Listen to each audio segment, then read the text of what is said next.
제가 이렇게 호들갑을 떠는 바람에 많은 공보기 여러분들의 그 장바구니를 요동치게 했던 바로 그 책입니다. 뭔가 손 쓸 수 없이 빠져들게 되니까 계속 읽고는 싶은데 그 계속 읽다 보면 약간 돌아버릴 것 같은 그런 느낌? 바로 이 책 하미리 작가님의 게르니카의 황소입니다.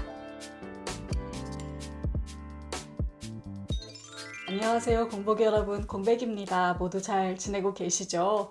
오늘은요, 제가 얼마 전에 그 리딩미 라이브 때 너무 재밌게 읽었다고 호들갑을 떨었던 제 흐트러진 집중력을 단번에 이렇게 잡아준 소설 하나를 소개해 드리려고 합니다. 제가 이렇게 호들갑을 떠는 바람에 많은 공보기 여러분들의 그 장바구니를 요동치게 했던 바로 그 책입니다. 바로 이 책 하미리 작가님의 게르니카의 황소입니다. 오늘은 이 책의 간단한 줄거리와 그 독특한 매력에 대해서 함께 이야기해 보도록 할게요. 그럼 바로 시작하겠습니다.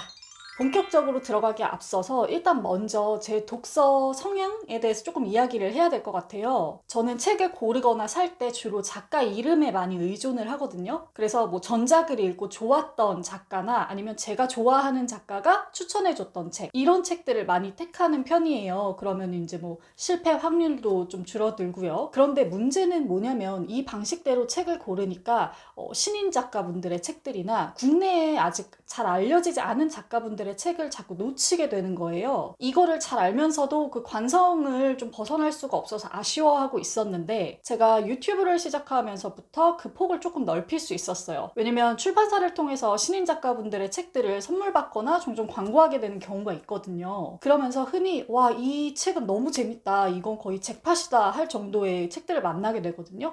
이 책 게르니카의 황소도 저한테는 약간 그런 류의 책이었어요. 제가 보통 출판사에서 책을 받으면 이제 뭐 분량이나 판형 같은 것들을 살펴보느라 앞 몇 페이지를 쭉 훑어봐요. 이 책도 제가 받았던 날 한번 훑어볼까 하고 펴봤다가 앉은 자리에서 반절을 이상 읽어버리고 완전히 혼란에 빠졌었던 기억이 나요. 그만큼 굉장히 압도적이고 힘이 센 소설이었는데, 지금부터는 이 책의 초반 줄거리에 대해서 조금 말씀을 드리도록 하겠습니다.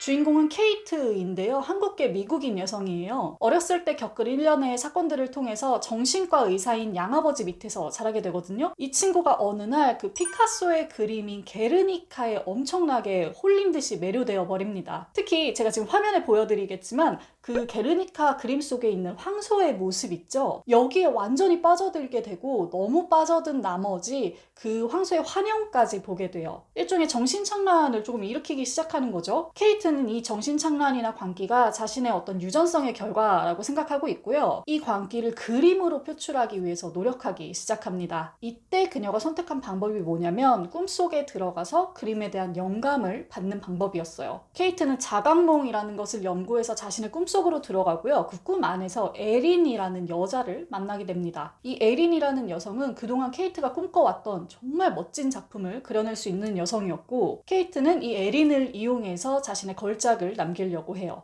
그런데 잠깐 여기서 멈춰볼게요. 제가 방금 자각몽이라고 말씀드렸는데, 여러분 혹시 자각몽에 대해서 좀 알고 계신가요? 개인적으로 제가 정말 꿈을 많이 꾸기도 하고요. 가끔은 현실이랑 꿈이랑 구분이 안 될 정도의 그런 짙은 꿈들을 꾸기도 하거든요. 그래서 자연스럽게 꿈이나 자각몽에 관심이 되게 많아요. 자각몽에 대한 내용들을 찾아보다 보면 이런 내용들이 있어요. 일종의 부작용인데요. 이 자각몽 상태가 계속되면 꿈과 현실의 경계가 흐려지게 된다는 거죠. 소설 속에서 케이트 역시 마찬가지입니다. 꿈과 현실을 계속 드나들다 보니까 점차 이 두 세계를 구분할 수 없게 되어버려요. 이 소설의 화자가 케이트이다 보니까 케이트가 혼란에 빠지면 독자들도 혼란에 빠지게 되거든요. 이 책을 읽는 사람들도 덩달아서 이건 꿈인가? 아니 저게 꿈인가? 아니 이건 꿈인 것 같은데, 이런 혼란에 빠지게 돼요. 케이트의 이런 증상은 점점점 더 심해지고요. 소설 자체도 점점점 히스테릭한 면모를 보여주기 시작합니다. 독자에게도 이 혼란과 날선 감정 같은 것들이 그대로 전해지는데, 이게 진짜 생생하게 느껴져서 저는 이 책을 딱 듣고 난 다음에 약간 정신을 못 차리겠더라고요. 여러분 혹시 그 블랙스완이라는 영화 보신 적 있으실까요? 이 블랙스완이라는 영화에서 나탈리 포트만이 발레리나로 나오는데, 백조의 호수의 프리마돈나에 집착하다가 결국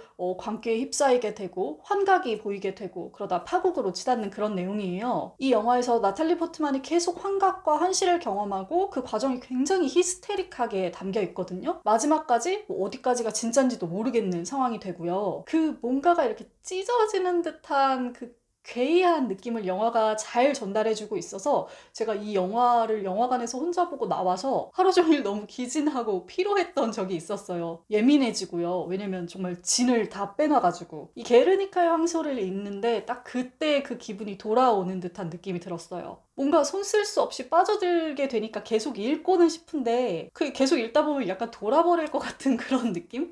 이 책의 뒷표지에 보면은 이런 내용이 쓰여져 있습니다. 심리의 표면을 예리하게 포착하는 웰메이드 심리 스릴러. 저는 이 수식어가 이 책과 참 잘 어울린다는 생각이 들었어요. 이 케이트가 자신의 꿈과 현실을 넘나들면서 과거의 기억, 숨겨져 있던 진짜 사실들, 자신의 내면에 깊게 다가가게 되거든요. 자신의 역사를 낱낱이 까발리는 작업이 본의 아니게 시작된 거죠. 이 비밀들이 정말 막판에 가서야 거의 뭐 끝에 한 50페이지 정도까지 가서야 명확하게 밝혀지거든요. 제가 차마 요 결말을 말씀드릴 수는 없지만 여기까지 가보면 머리가 진짜 멍해지고 와 진짜 이거 뭐지? 라는 생각이 좀 들어요. 여담으로 인터넷 검색창에 게르니카의 황소를 치면 연관 검색어로 게르니카의 황소 결말이 뜨더라고요. 제가 요걸 보고 되게 웃었는데 여러분 결말을 궁금해하셔도 절대로 알려드릴 수가 없습니다. 왜냐면 이 결말은 무조건 이 서사를 다 따라가고 나서 앞전에 이 혼란을 몸소 겪고 나서 읽었을 때 의미가 있고 그 재미와 매력이 정말 증가하거든요. 책을 끝까지 다 읽고 결말 다 알고 난 다음에 다시 앞전에 20페이지 정도를 다시 읽어보잖아요. 그러면 진짜 좀 소름이 돋아요. 앞에 다 숨겨져 있었던 거예요. 이 트릭들이 굉장히 촘촘하게. 책을 그냥 한번 읽었을 때도 충격적이지만 앞으로 다시 돌아가서 작가가 뿌려놨던 것들을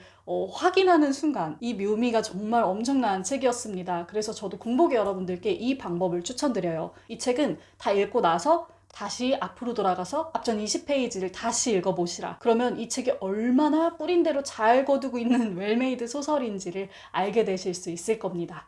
이 책에서 주로 다뤄지는 주제가 이제 뭐 미술과 꿈이거든요. 저는 사실 미술 작품을 글로 묘사하는 게 정말 쉽지 않다고 생각해요. 왜냐면 이미지를 활자로 옮기는 작업이잖아요. 그리고 꿈의 세계를 글로 옮겨 놓는 것도 굉장히 힘들다고 생각해요. 왜냐면 꿈이라는 게 정말 앞뒤가 없거든요. 맥락도 맞지 않고 너무 혼란스러운 세상이다 보니까. 그런데 한일희 작가님이 이 어려운 일들을 이 책에서 엄청 잘 해냈다는 생각이 들더라고요. 제가 미술에 대해서는 잘 몰라서 뭐라고 말할 수 있는 입장은 아닙니다만 꿈은 굉장히 많이 꾼다고 말씀드렸잖아요. 그런 제 입장에서 볼 때 이 작가님은 정말로 꿈을 되게 많이 꾸시는 분이 아닐까라는 생각이 들 정도로 이 디테일이 엄청났습니다. 꿈에서는 내 기분에 따라서 언제든지 상황과 인물이 휙휙 바뀔 수 있다는 점, 꿈에서는 원인 다음에 결과가 오는 게 아니라 결과 다음에 원인이 찾아올 수도 있다는 점, 현실에서는 말도 안 되는 일들이 꿈에서는 너무 보편타당하게 느껴진다는 점, 이런 것들은 제가 실제로 꿈을 꾸면서 정말 체감했던 것들이거든요. 그럼에도 불구하고